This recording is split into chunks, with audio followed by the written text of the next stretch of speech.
eu vou chamar a Irene Coutinho, ela é docente aqui do Senac, nosso parceiro, como eu falei no início. E a Irene vai falar para a gente sobre a formação do nutricionista com foco comportamental. Lá no Instituto, a gente também ouve muito isso dos alunos, dizendo, quando eu me formei não tinha nada disso, né? Nunca tinha ouvido falar. De fato, a abordagem foi sistematizada em 2014. Então, quem, assim como eu, a Irene, vários aqui se formaram muito antes disso, a gente não tinha esse olhar. E agora já é possível. Então, é uma bênção para todo mundo que está começando a jornada agora, ter esse olhar já na graduação. Bem-vinda, Irene.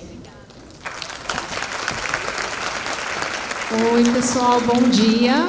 Bom dia. Que bom que nós temos um tempo nesse congresso tão importante para a história da nutrição, e eu tive a oportunidade também de estar no primeiro encontro que aconteceu na nossa sede do Senac.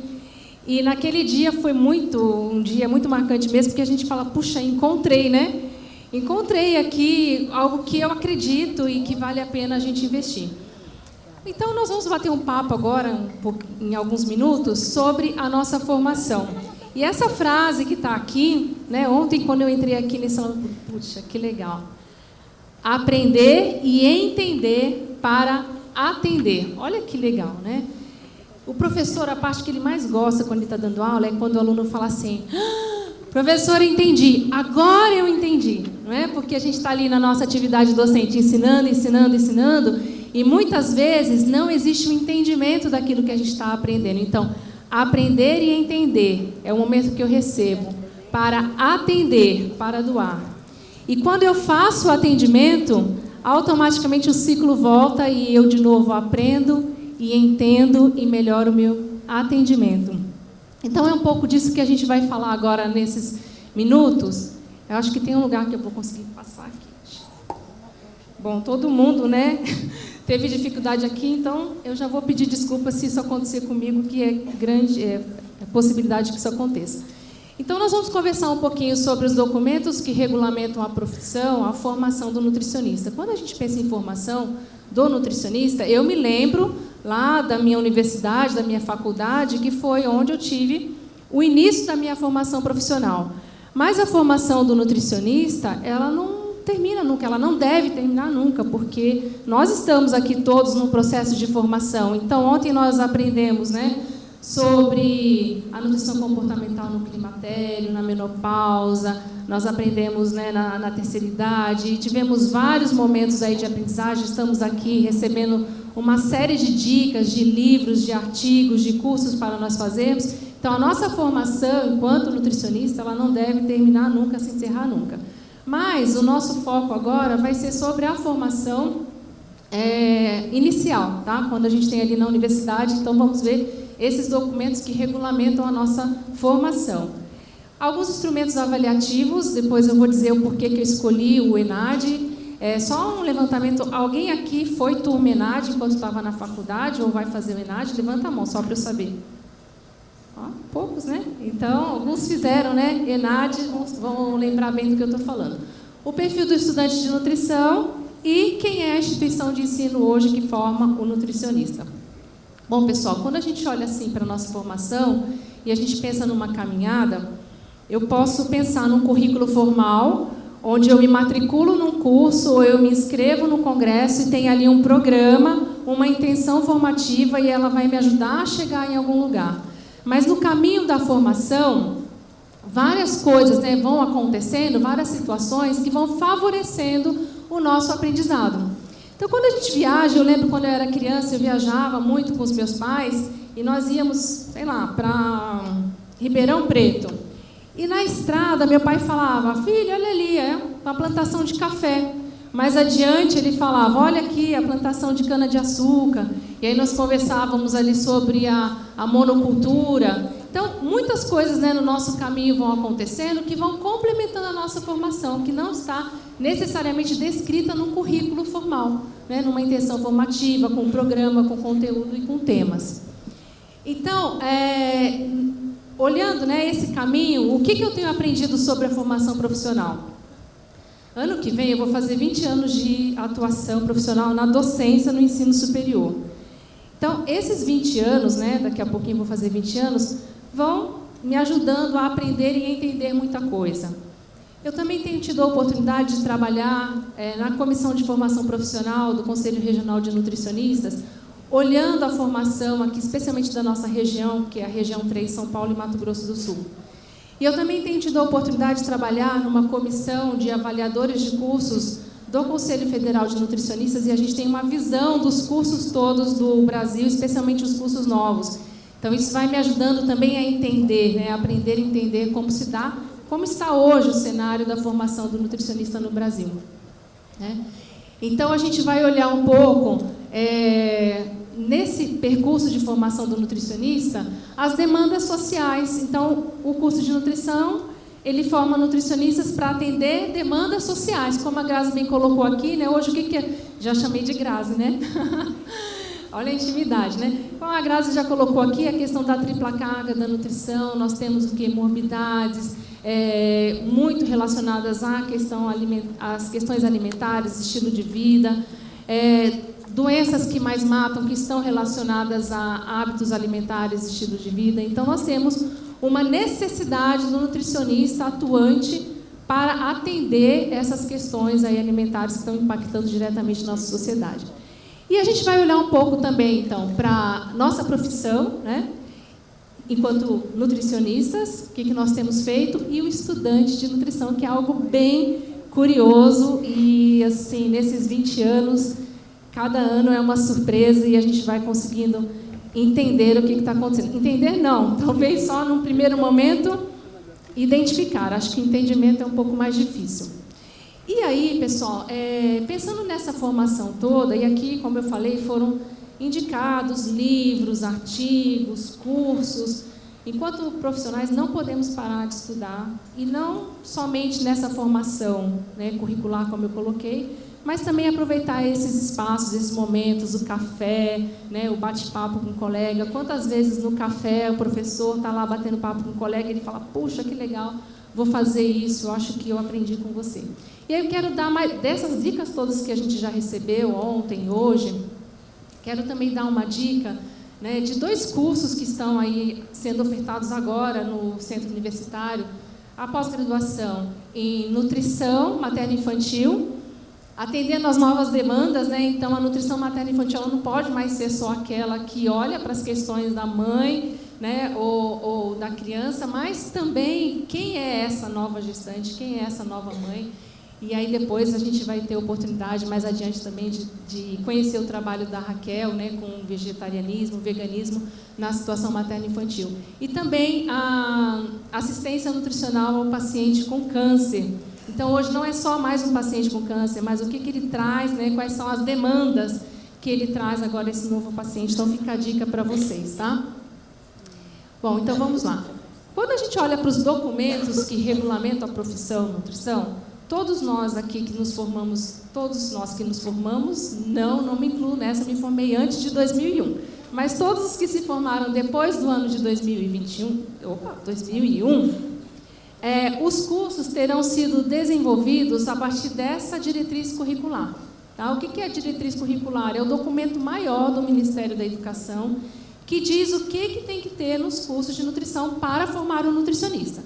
Então, o Ministério da Educação, ele estabeleceu um documento e todos os cursos de nutrição do Brasil inteiro, eles têm que atender a essas diretrizes. Se o curso não atender essas diretrizes, o Ministério da Educação vai lá e fala, não, esse curso não forma o nutricionista.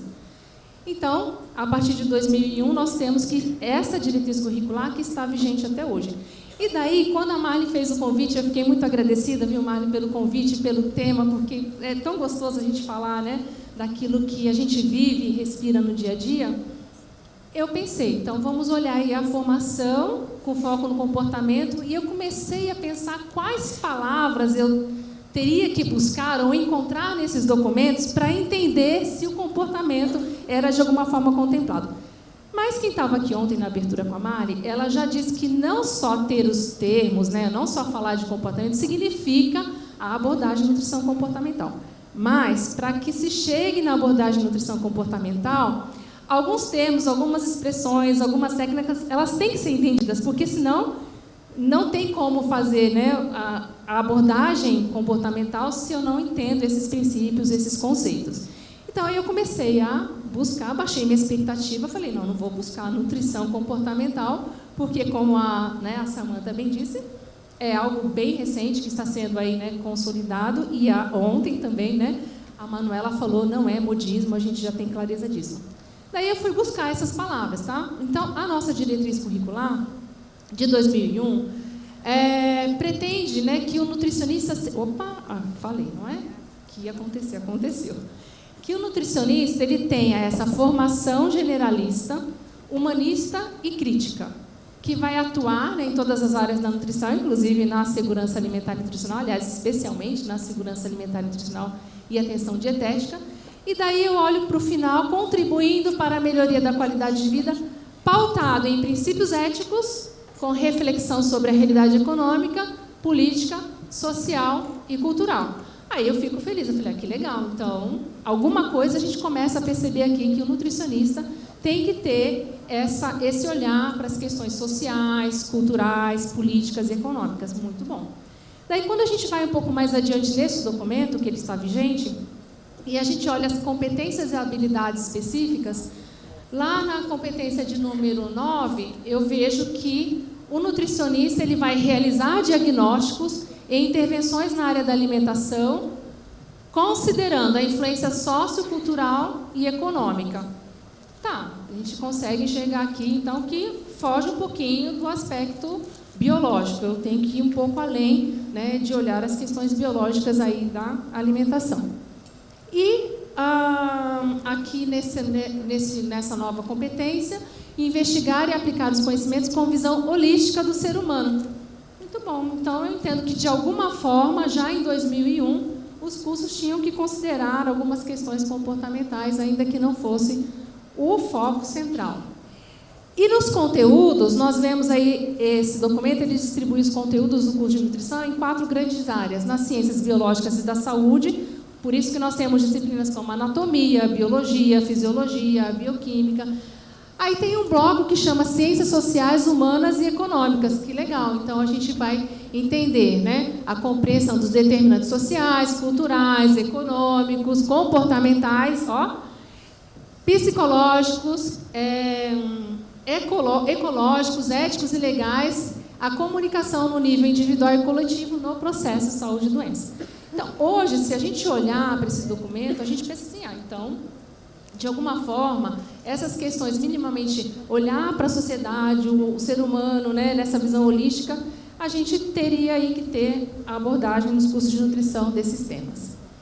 E agora, gente, em 2022, foi aprovado pelo Conselho Nacional de Saúde uma proposta das novas diretrizes curriculares, porque essas já fizeram 20 anos, né? E agora existe uma intenção de que elas sejam atualizadas. Foi aprovada, mas no Conselho Nacional de Saúde, ele ainda precisa ser aprovado no Conselho Nacional de Educação, para depois o MEC publicar e então elas serem válidas.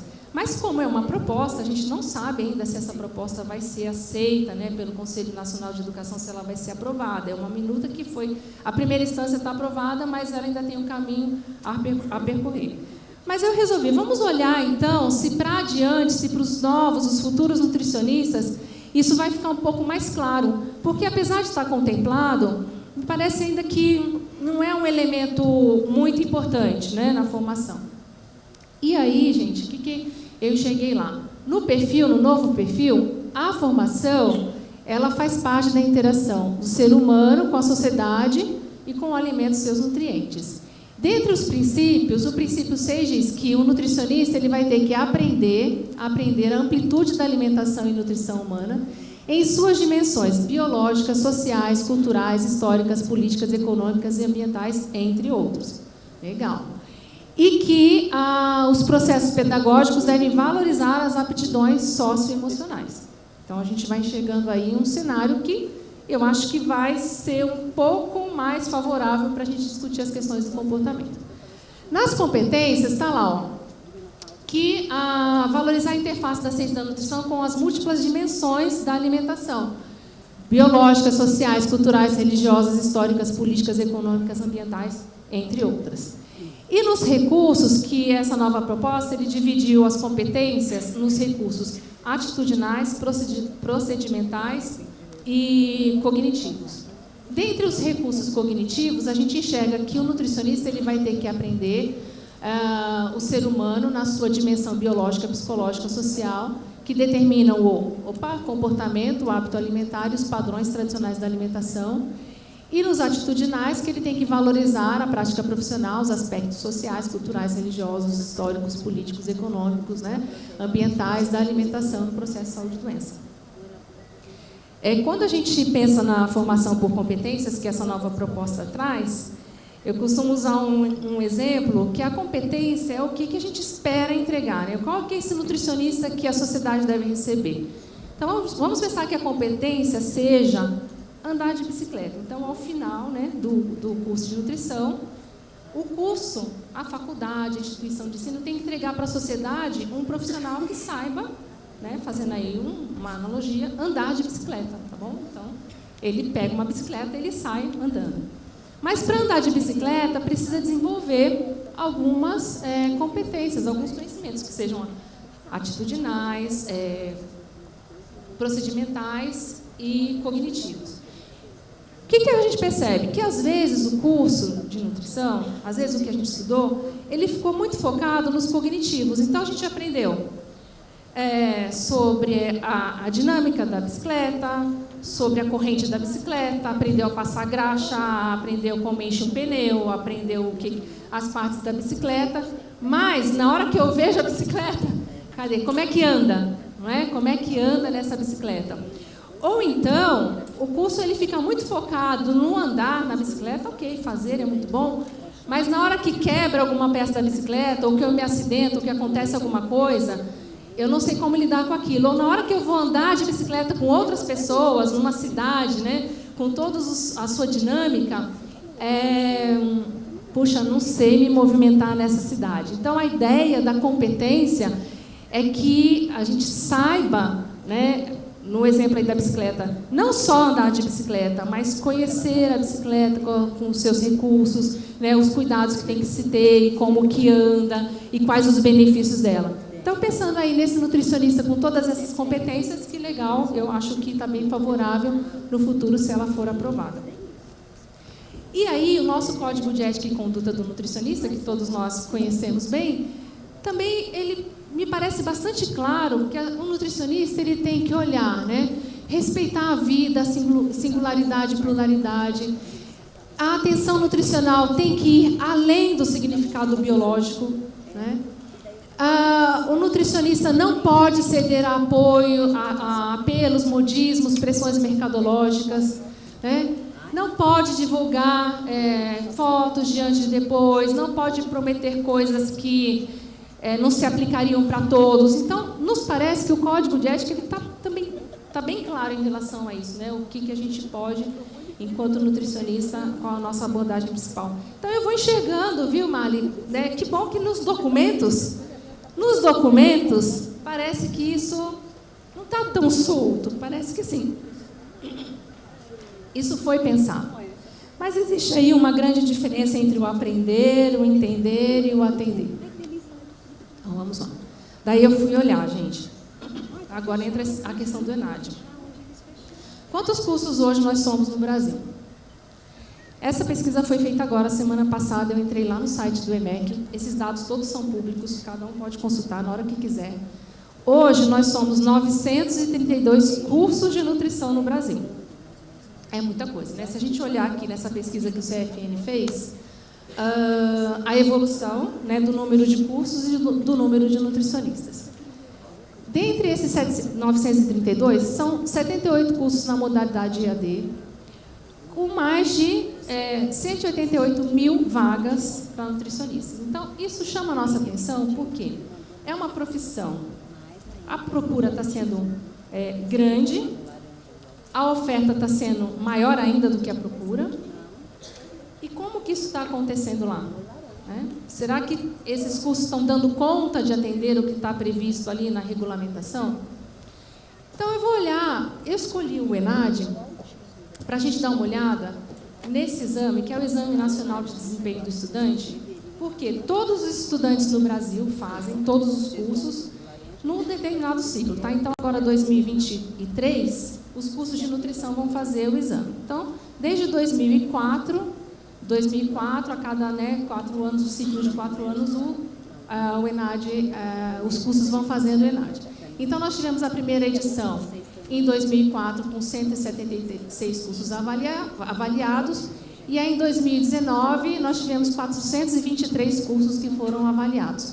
Em 2013, vocês vão perceber que tem uma mudança aí na quantidade de cursos de alunos, porque eles mudaram os critérios, tá? Então, antes fazia ingressante e concluinte, e depois só os concluintes. Então, esse exame, a ideia desse exame é olhar se os cursos de nutrição estão formando os nutricionistas de acordo com aquelas competências pretendidas. Então, assim, faço um exame para o Brasil inteiro e verifico. Olha, os cursos estão... Como que está a qualidade desses cursos? Então, a qualidade é verificada, a qualidade dos cursos, pela resposta ou pelo rendimento dos alunos no ENAD. Então, são todos os cursos do Brasil, desde universidade pública, privada, centro universitário, faculdades. E essa prova, ela tem 40 questões, sendo 10 questões de formação geral e 30 questões de formação específica. Aí, gente, eu estava lá na minha casa, né? O dia estava chuvoso, não tinha mesmo nada para fazer, né? Estava lá de bobeira, né? A gente quase não tem nada para fazer. E pensei, bom, vou olhar essas provas aí nesses 6 anos, como que a gente enxerga a questão comportamental. E aí, pessoal, para olhar, eu comecei primeiro olhando, depois pensei, não, eu tenho que estabelecer um critério, escolher algumas palavras. Aí eu aproveitei o livro, né, do Nutrição Comportamental, faço aqui, né, a sugestão, o livro do Nutrição Comportamental, eu busquei o capítulo, né, Atitude, Comportamento Alimentar, e lá tem um quadro com os conceitos. O que é comida, o que é alimento, o que é hábito, o que é atitude. Falei, beleza, vou pegar aqui, né. Então, eu escolhi algumas palavras-chave para buscar nessas provas, nessas 6 edições, se a gente enxergava se essas questões do comportamento estavam sendo avaliadas. Então, eu escolhi as seguintes palavras: comida, fome hedônica ou apetite, saciedade, práticas alimentares, motivação alimentar, escolha alimentar, estrutura, atitude, comportamento alimentar e hábito alimentar. E eu incluí também algumas expressões da abordagem da nutrição comportamental. Então, eu incluí empatia, crença, entrevista motivacional, atenção plena, comer intuitivo, escuta ativa, afeto e modelo transteórico. Na verdade, o modelo transteórico eu não tinha inicialmente escolhido, mas como ela apareceu, né, em uma avaliação, eu acabei incluindo aqui. E outras palavras que elas estão diretamente relacionadas também à abordagem comportamental, como anorexia, bulimia, transtornos alimentares e compulsão alimentar. E aí, gente, alguém tem alguma ideia do que eu encontrei? Alguma ideia? Uma ideia, eu acho que de acordo com o que a gente traz na nossa história, do que foi falado aqui. Porque a gente começou, eu acho que você já tem uma ideia do que eu encontrei lá. Então, eu olhei esses relatórios, que eles também são públicos, tá? Estão todos disponíveis no site do INEP. São 6 relatórios. A cada ano, então, que o curso de nutrição faz o ENAD, o INEP, ele publica esses relatórios sínteses, dizendo como que foram todos os cursos de nutrição no Brasil inteiro, como que eles saíram nessa avaliação. E aí eu olhei para esses documentos. E aí eu descobri o seguinte. Bom, quais seriam os conteúdos relativos ao comportamento? Voltar, pronto. Então, na avaliação de 2004, no edital da avaliação, a gente encontrava determinantes do consumo alimentar, sociologia da alimentação, antropologia da alimentação. Então, essa primeira coluna é do ano de edição que aconteceu o ENAD, tá? Então, 2004, 2007, 10, 2013, 16 e 19. E aí nós tivemos, eu escolhi então, selecionei os conteúdos que faziam alguma interface com a questão do comportamento. Esses conteúdos eles são estabelecidos na portaria também. Então, e a terceira coluna, os números das questões que traziam essa abordagem e quais as palavras-chave que eu encontrei.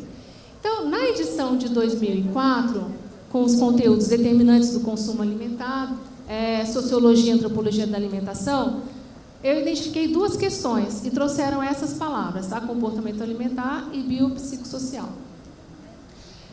Na de 2007 foi a que teve maior número, tá, de palavras aí que eu encontrei e o maior número de questões também. E as palavras foram comida, comportamento alimentar, atitude alimentar, hábito, afeto, modelo transteórico, práticas alimentares, apetite, anorexia, bulimia e crença. Então, foram as palavras que eu encontrei ali em 2007. Quando a gente olha esse quadro, acho que 2007 foi um ano assim que aconteceu alguma coisa ali, as pessoas que estabeleceram os critérios da avaliação, elas trouxeram um olhar um pouco mais importante, significativo para as questões do comportamento. Depois, aí, o que me trouxe uma surpresa foi em 2019, que essas expressões determinantes, psicológicos, sociológicos, antropológicos da alimentação, não apareceram mais como um tema. Tá? Apareceu aqui a educação alimentar e nutricional na perspectiva do entendimento de que a educação alimentar e nutricional não é só a transmissão do conhecimento, mas é um processo, né, de transformação que visa a produção da autonomia do indivíduo, que ele faça escolhas alimentares adequadas e saudáveis, de acordo com os contextos que ele vive, respeitando, valorizando a cultura dele. E então, 2019 não apareceu. A de 2023, que vai acontecer esse ano, ainda não foi publicada, então não sabemos ainda como será essa abordagem. E aí eu fiz uma contagem, né?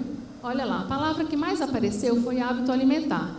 Em 6 anos, né, em 6 edições, com 180 questões relativas à nutrição, né, então 30 questões de nutrição em 6 anos, são 180 questões. E aí, gente, nesses 6 anos, hábito alimentar apareceram 9 vezes. Mas se a gente fizer uma peneira, hábito alimentar, ela vai estar muito mais, ela apareceu muito mais relacionada, por exemplo, consumiu muito mais ao consumo, né? Então, consumiu 3 frutas, tem como hábito consumir frutas, verduras e legumes, não necessariamente da abordagem do comportamento do hábito alimentar. Comportamento alimentar apareceu 5 vezes. Aqui, anorexia, que apareceu 3 vezes, que está aqui, dessas 3, 2 vezes foram relacionadas às condições do câncer, né? Então, como um sintoma, uma situação, uma condição clínica do câncer e não do transtorno alimentar. E aí, vocês viram que a minha busca era muito maior, né, de palavras. Eu encontrei essas palavras que não foram citadas nenhuma vez, né? Em nenhuma das edições elas foram citadas. Motivação alimentar, transtornos alimentares foi o que mais me surpreendeu, porque é algo que, né, o nutricionista ele atua diretamente. Compulsão, empatia, entrevista motivacional, atenção plena, comer intuitivo. E daí eu nem fui buscar substâncias mais fortes, né, mais pesadas, né? Eu nem fui no mindfulness, nem cheguei aí, né?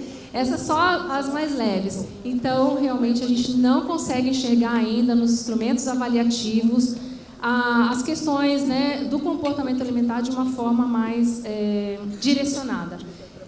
Dessas questões todas que eu analisei, gente, que a gente pode filtrar, 3 questões falam diretamente sobre a alimentação, né, o comportamento alimentar de uma forma mais ampla, né? Então, traz a questão do afeto com a alimentação, né, das crenças. Então, ao longo desses anos todos, foram 3, sendo que uma delas foi na edição passada, com uma foto de antes e depois, e fala da questão, né, a questão ética de um nutricionista não poder publicar, então, a foto de antes e depois como resultado. Então, isso me surpreendeu, né? Eu achei bem interessante trazer. Então, e o estudante de nutrição? Gente, o que atrai o estudante de nutrição para o curso, né? Por que eles vêm? Como que está hoje o nosso aluno? Quais são as suas dores? Quais são os seus sonhos, as suas paixões, suas expectativas? O que eles esperam? Né? Tem vários colegas aqui, né, que atuam na docência. Quando eles chegam, a gente pergunta: o que te trouxe para o curso de nutrição? E lá, há 20 anos atrás, era muito assim: eu gosto muito de atuar, de ajudar o próximo, melhorar, eu quero melhorar a saúde, eu quero ajudar as pessoas. Isso vinha muito forte. Hoje, né, é muito, muito frequente a falar: eu vim porque eu gosto muito de dieta, eu já fiz muito regime, eu sei tudo sobre dieta, eu leio tudo. Então, isso é muito, né, muito visível que a gente tem percebido. E aí, uma historinha que eu vou contar para vocês. Vocês estão vendo aí uma cestinha de bombom e uma de maçã. Era para ser só um bombom. Como que isso tudo começou? Quem é meu aluno aqui sabe, eu gosto, né, na Páscoa, um bombom, no dia do nutricionista, um outro bombom, né?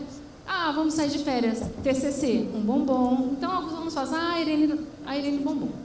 Gente, no começo, era um momento assim, nossa, o bombom, Irene, você é demais, né? E eu assim, né, super feliz. Passados os anos, Irene, lá vem você com bombom. Aí eu falei, o que está acontecendo, né? Lá vem você com bombom.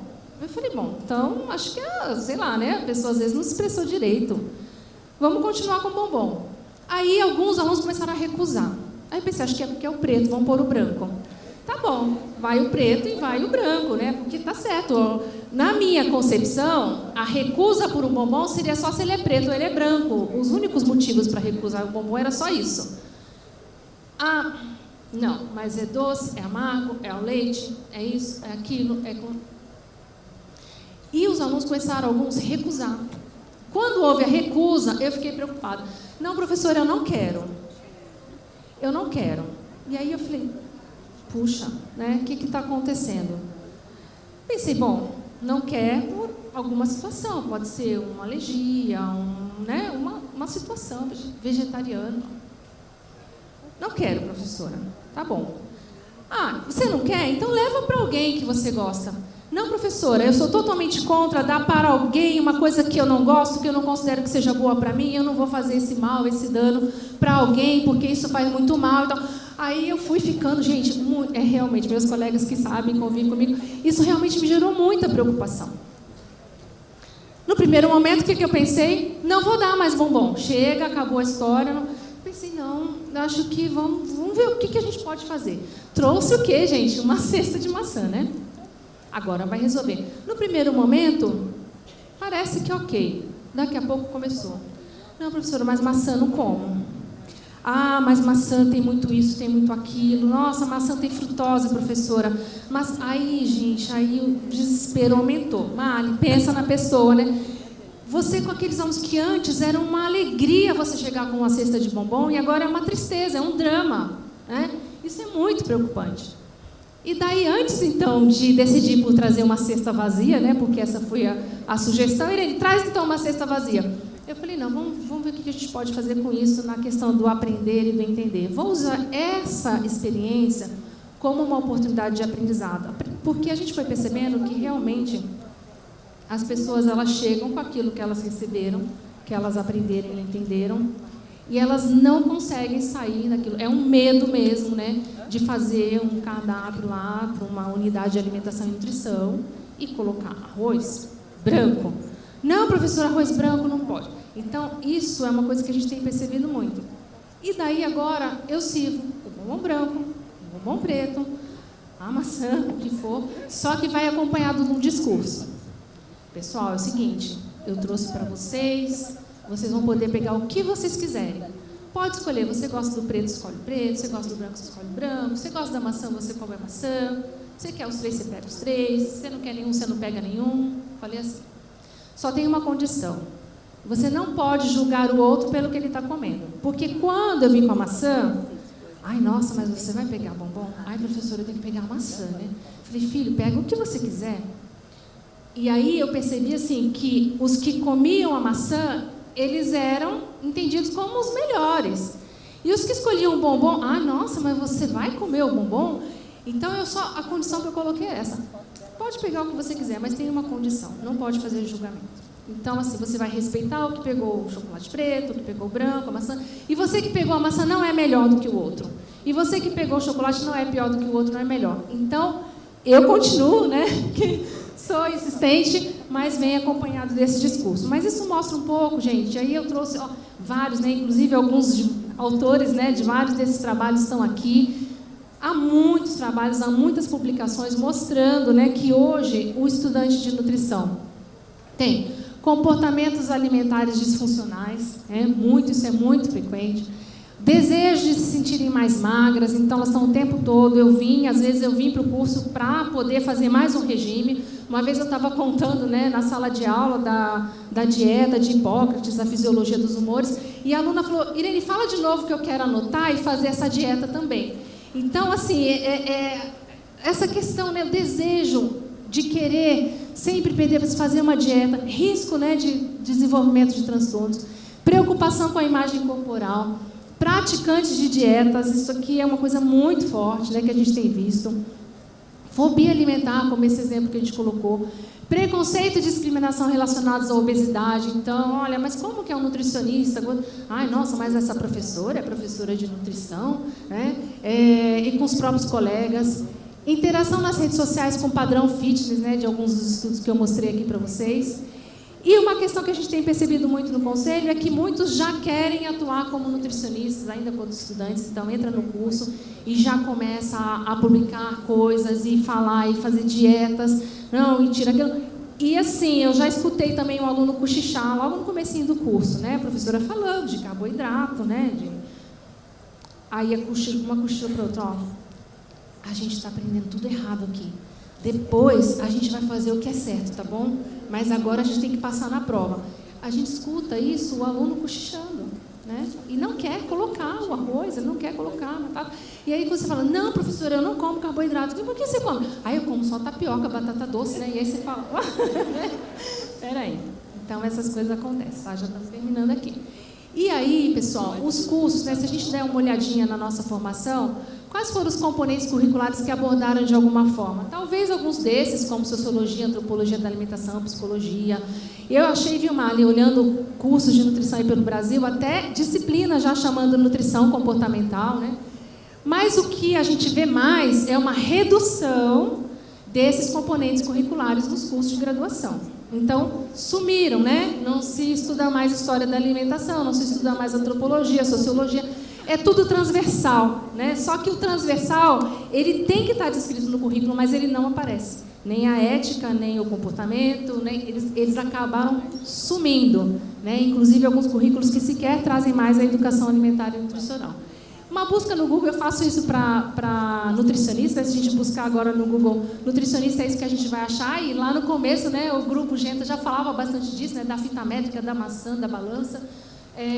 Os cursos de nutrição são propagandas, tá, de curso de nutrição, e a gente repete aqui exatamente o que a gente percebe, é o estetoscópio, é o jaleco, é a fita métrica, é a maçã, é só fruta, né, como se a alimentação saudável fosse só frutas, então é o que a gente tem visto bastante. E aí, pessoal, quando a gente está no ambiente, quando o paciente vem no nosso consultório, ou quando o aluno entra na nossa sala de aula, ele sai respingado do quê? Né? O que a gente está respingando neles? Né? Frei Agostinho falava, olha, quando alguém entra numa mina de carvão, num ambiente onde está fazendo uma reforma, a gente sai respingado de alguma coisa, não é? Seja um chamuscado ali de algum fragmento, alguma coisa. O que a gente está respingando no nosso curso de nutrição?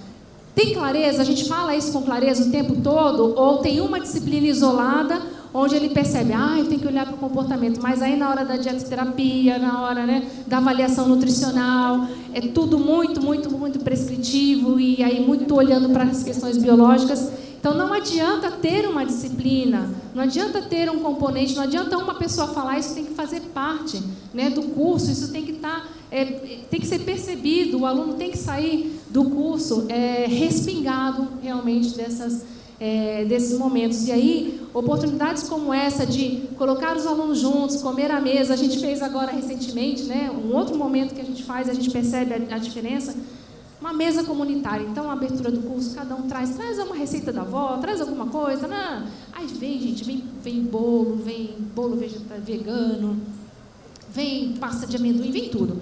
Legal, a gente faz aquela mesa, vem fruta. Aí o aluno fala assim, não, eu não vou comer, professora. Eu falei, mas por quê? Você foi lá olhar a mesa? Não, professora, não tem nada do que eu gosto ali. Eu falei, mas você foi ver, tem fruta, tem isso, tem aquilo. Não, professora, não tem nada do que eu gosto aí, eu gosto de comer coxinha, eu vou lá na cantina, né?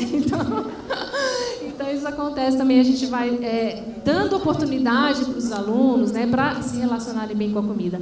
E aqui, estar à mesa é um aprendizado. Eu não tenho como aprender e entender se eu não estiver. Eu tenho que favorecer esses momentos, essas discussões, essas práticas.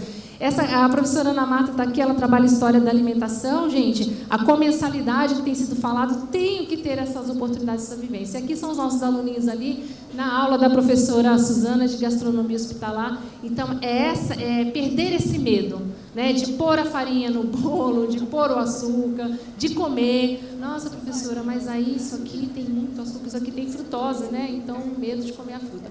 Aqui, gente, para a gente terminar, esse é meu pai, né? Elias, e a minha mãe também. E ele sempre fala que ninguém dá aquilo que não tem, né? Isso é uma frase